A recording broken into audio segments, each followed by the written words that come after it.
మొదటిసారిగా 175 నియోజకవర్గాల్లో 151 నియోజకవర్గాల్లో విజయాన్ని సాధించి తద్వారా ఇచ్చిన ప్రతి హామీని 100 రోజుల్లోపు పూర్తి చేయటమే కాకుండా చెప్పని అనేక విషయాలను కూడా ఎప్పటికప్పుడు ప్రజల మనసుకు గుర్తెరిగి ఇది కదరా ప్రజల కోరుకున్నటువంటి ప్రభుత్వం, ప్రజల ఆలోచనని ప్రజల ఆశయాల్ని నెరవేర్చేటువంటి ప్రభుత్వం. తను ఒకటే నమ్మాడు. ఆ రోజున పాదయాత్రలో చూసినటువంటి పాదయాత్రలో సుదీర్ఘంగా 3648 కిలోమీటర్లు నడుస్తూ అన్ని గ్రామాల్లో నడుస్తూ ప్రజల యొక్క చేయి పట్టుకుని చేతిలో చేయి వేసి నడుస్తూ ప్రజలు తన గుండెల్లో ఉన్న బాధని ఆత్మీయుడి కింద భావించి ఆడపిల్లలు, ముసలివాళ్ళు, వయోవృద్ధులు, పిల్లలు ఎంతోమంది వారికి చెప్పుకున్నటువంటి ఆత్మఘోషని ఏ రకంగా చేయాలో ఒకటే నమ్మాడు తను.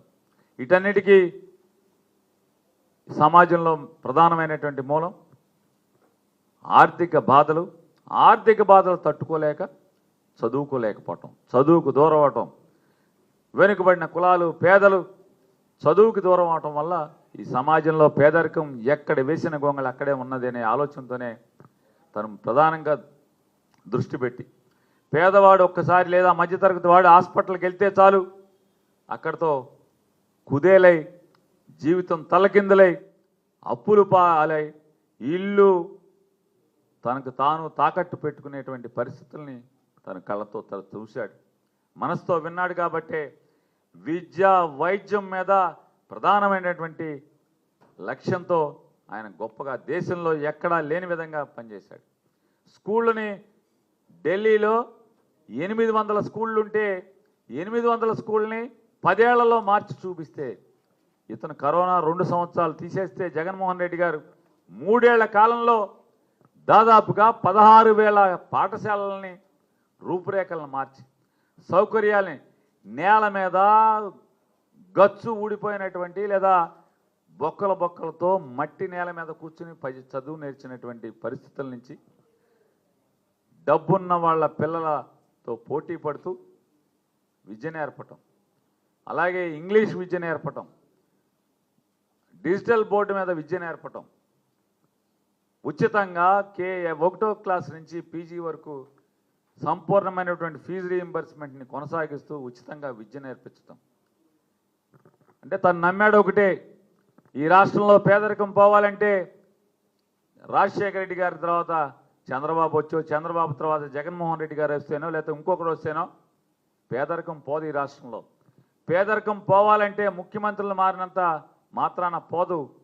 కేవలం పేదవాడి ఇంట్లో పిల్లల ఉన్నత చదువుల ద్వారా మాత్రమే ఈ రాష్ట్రంలో పేదరికం పోతుందని నమ్మినవాడు నాడు రాజశేఖర రెడ్డి అయితే, నేను రెండోవాడు జగన్మోహన్ రెడ్డి తన ప్రజా సంకల్ప యాత్ర ద్వారా తెలుసుకుని మరి ఫీజు రీయింబర్స్మెంట్ సంపూర్ణంగా అమలు చేయించడం. ఇవాళ చూస్తున్నాం మనం కాలేజీలు వాళ్ళు రోడ్డెక్కి బంద్ చేసే పరిస్థితి, పిల్లల తల్లిదండ్రులు ఫీజులు కట్టలేక తల తాకట్టు పెట్టి తీసుకొచ్చి ఫీజులు కట్టే పరిస్థితి, చదువు మానేసేటువంటి పరిస్థితులు ఇవాళ ఉన్నాయి. జగన్మోహన్ రెడ్డి గారు ఉన్నప్పుడు ప్రభుత్వ పాఠశాలల్లో ఎమ్మెల్యేల దగ్గరికి, సర్పంచుల దగ్గరికి, కౌన్సిలర్ దగ్గరికి, చైర్మన్ల దగ్గరికి, ఎంపీపీల దగ్గరికి మాకు గవర్నమెంట్ స్కూల్లో సీట్ ఇప్పించండి అని చెప్పి రికమెండేషన్ కోసం తల్లిదండ్రులు తిరిగిన పరిస్థితులు ఉన్నాయి.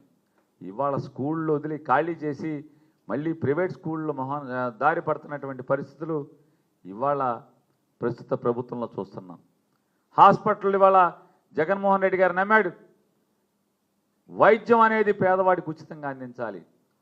పేదవాడు, మధ్యతరగతి వాడు హాస్పిటల్ మెట్లెక్కితే చాలు జీవితం పతనమైపోయే పరిస్థితులు ఉన్నాయి. అందుకోసం డాక్టర్ల కొరత ఉంది. డాక్టర్ల కొరత తీర్చాలంటే పేదవాడు, మధ్యతరగతి వాడికి చదువుకోవాలి, డాక్టర్లు రావాలని 17 ప్రభుత్వ మెడికల్ కాలేజీలని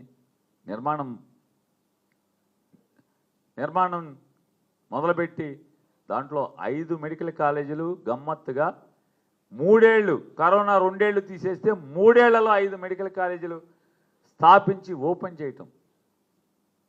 మిగతా 2 కాలేజీలు ఎలక్షన్ కోడ్ వచ్చేప్పటికి 2 తయారు చేయటం, పాడేరు కానీ పులివెందులు కానీ.